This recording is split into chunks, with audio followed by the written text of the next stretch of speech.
A gente vai falar sobre luto agora, gente.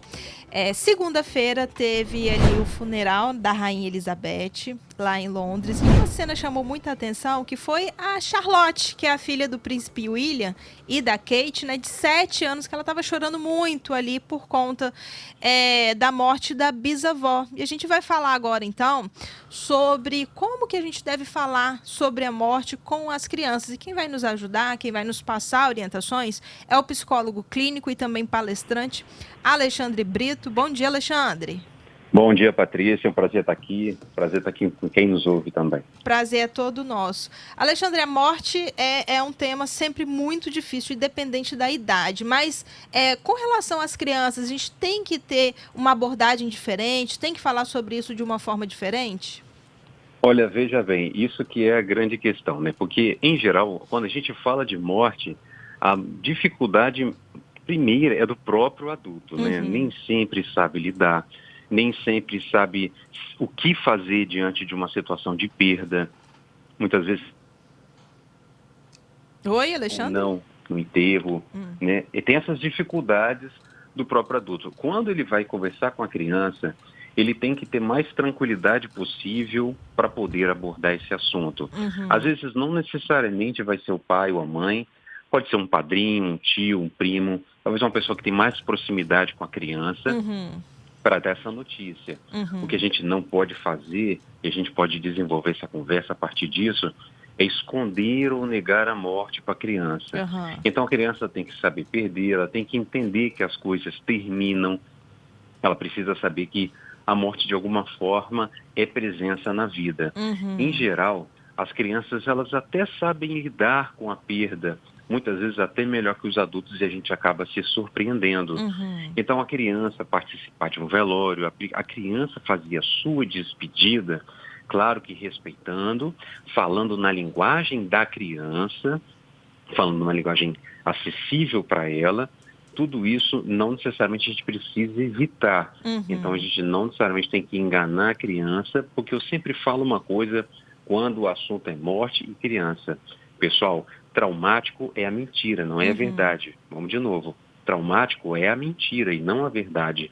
Então, contar a verdade para a criança, não tentar prolongar essas notícias para ela e não enganar a criança. Lembrando que é importante falar também numa linguagem acessível, uma linguagem que não seja violenta, uma linguagem que não seja necessariamente agressiva para a criança. Mas acolher a criança, e às vezes o adulto vai estar triste, se sentindo mal e também em estado de luto porque perdeu alguém, não precisa esconder isso da criança. Você pode dividir a sua tristeza com ela.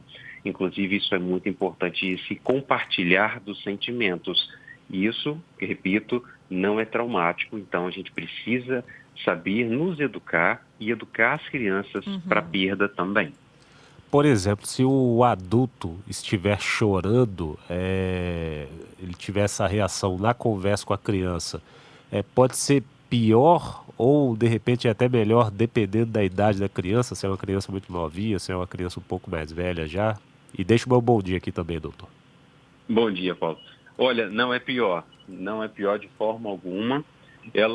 Você pode, por exemplo, como a criança não tem uma compreensão muito boa das coisas, ela está vivendo o mundo pela primeira vez, talvez seja a primeira perda dela, tudo é muito inédito para a criança. Se você chora contando essa notícia, e aí eu vou falar assim, crianças de 5, 6, 7 anos, 4 anos já estão entendendo as coisas bem, não tem problema. O que eu sempre recomendo é que você explique para a criança por que você está chorando. Você fale do seu sentimento para ela. Que às vezes você vai precisar sair, vai precisar se afastar, e você explique para ela, olha, eu vou ali porque eu estou triste, não estou conseguindo falar agora, mas eu volto e daqui a pouco a gente conversa um pouco mais. E deixar que a criança também sinta o que ela tem que sentir. Então, isso não tem problema. É ruim não sentir. Eu acho Bom, que é estranho não sentir. É um momento de sentir mesmo, não tem problema. O luto é parte até do respeito que você tem por aqueles que se foram. O luto é quando uma parte sua morre junto com aquela pessoa que se foi e como que você não sente. Então, a criança aprende isso também. Então, se você chora, tem uma reação ruim. E às vezes você talvez não consiga nem falar com a criança, aí você pede auxílio para um outro adulto, para uma outra pessoa que esteja mais em condições, talvez de explicar para a criança o que está acontecendo, tá? Então isso é importante. Mas cuidado também com metáforas que podem enganar a criança. Ah, ele viajou, ele fez uma viagem, ou ele foi para o céu, ele virou estrela. Cuidado, se você usa, claro, a sua espiritualidade, sua religião para explicar a morte, mas também não deixa a criança com esperanças de que um dia vai voltar. Muito cuidado com isso. Ela tem que entender que essa ida é definitiva, mas que vão ficar lembranças, vocês podem fazer homenagens, vocês podem rever fotos, vocês podem revisitar lugares que visitaram antes. Tudo isso é possível de fazer também. Então, sejam sinceros com as crianças, às vezes falem, explicando para ela o que está acontecendo, inclusive com você. Isso é bom, compartilhar os sentimentos. Não é ruim, repito, não vai traumatizar ninguém, isso de você chorar, dizer que perdeu, e poder, assim, também deixar a criança fazer o próprio luto dela, tá? Cada criança vai fazer o seu luto. Em geral, as crianças têm um luto que não dura muito tempo, elas acabam também crescendo e esquecendo, e vão se lembrando a partir do relato dos adultos também sobre aquela pessoa que partiu. Então, não precisamos evitar falar para a criança como se você fosse poupá-la. A minha experiência com isso é o contrário, tá, pessoal? Se você tenta poupar, entre aspas, poupar, e não contar para a criança, pode virar um grande problema psicológico depois. Você falou da criança ir até o velório, né? A partir de qual idade os pais devem levar essa criança para participar dessa despedida de um ente querido? Olha, na verdade não tem uma idade definida, porque dependendo da idade a criança não vai nem entender. Sim. Se você levar uma criança de 1 ano, 2 anos de colo, né? Ela não vai compreender, mas ela vai sentir o adulto que está abraçando ela no colo, né?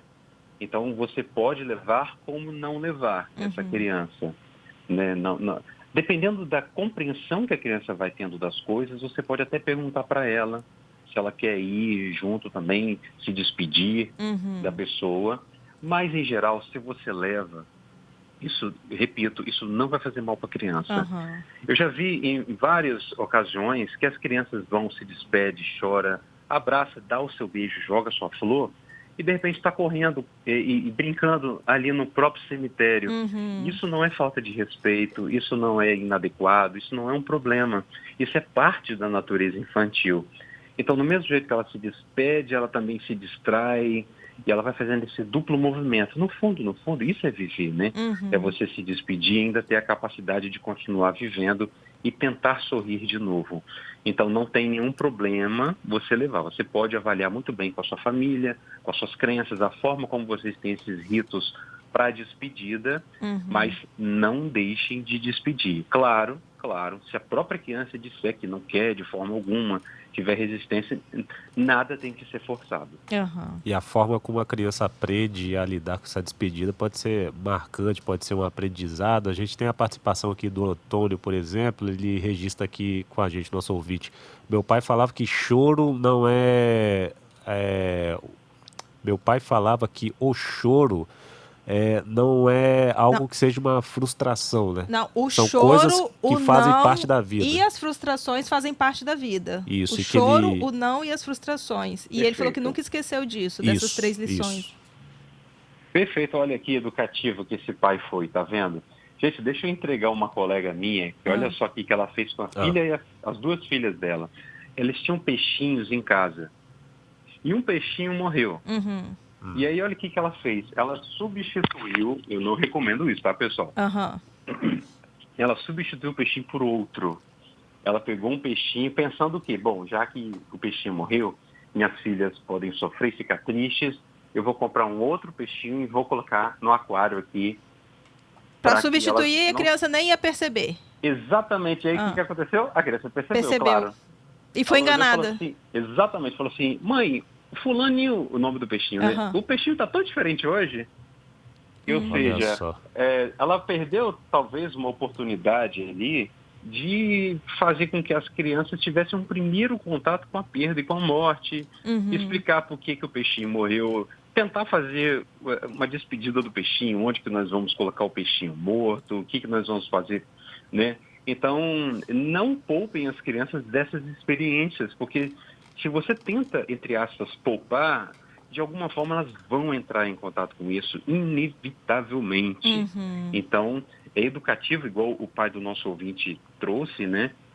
Falando que o não, a frustração são parte da vida e ajudam a crescer, sim. Não nos tornam pessoas mais fracas, pelo contrário. E tem algum momento que a gente deve se preocupar com relação a quanto tempo vai durar o luto dessa criança e como isso está impactando no dia a dia dela? Olha, o luto ele começa a se tornar um problema quando ele evolui para justamente uma tristeza que não passa e começa a se tornar incapacitante. Então é importante que a gente respeite o luto. O luto pode durar 1 mês, 6 meses, 1 ano, dependendo do caso. Por exemplo, pais que perdem os filhos, é um luto para a vida toda. Sim. Agora, você tem que ficar atento se esse luto da criança, por exemplo, já está se tornando um luto em que talvez a criança comece a ter autoagressão, sabe? Começa a se machucar mais, cair mais, se ferir. Você tem que ver se a criança também perdeu muito os seus prazeres, ou seja, ela gostava tanto desse prato, ela gostava tanto dessa sobremesa, já se passaram 3 meses e ela continua ainda não comendo, não gostando, diminuiu a vontade de brincar, caiu o rendimento na escola, dependendo da idade, não está dormindo, ou a pele também, às vezes, né, pessoal, criança não tem uma linguagem muito sofisticada, às vezes vai ter doenças de pele, queda de cabelo, manchas na pele, manchas no corpo, um refluxo, são sinais, e aí a gente começa a ficar mais atento que o luto pode estar evoluindo para um adoecimento, aí vocês vão ter que procurar um profissional da psicologia para fazer uma avaliação e um tratamento se for necessário. Tá certo, Alexandre, muito obrigada pela sua participação aqui com a gente. Antes da gente encerrar, vou registrar aqui a participação do nosso ouvinte Cristóvão, que ele também fala sobre essa questão de luto. A gente vai ouvir. Bom dia, gente. No meu caso, eu ainda choro pela minha avó que morreu quando eu tinha mais ou menos uns 20 anos de idade, e isso aí já tem bastante tempo, porque eu dormia com a minha avó, eu tomava café com a minha avó, almoçava e jantava com a minha avó. Eu era um apaixonado pela minha avó paterna. Tá aí o relato do Cristóvão. Pois é. Alexandre, muito obrigada pela sua participação aqui com a gente. Um abração para você. Um grande abraço e até a próxima. Muito obrigado, pessoal. Um abraço, bom dia.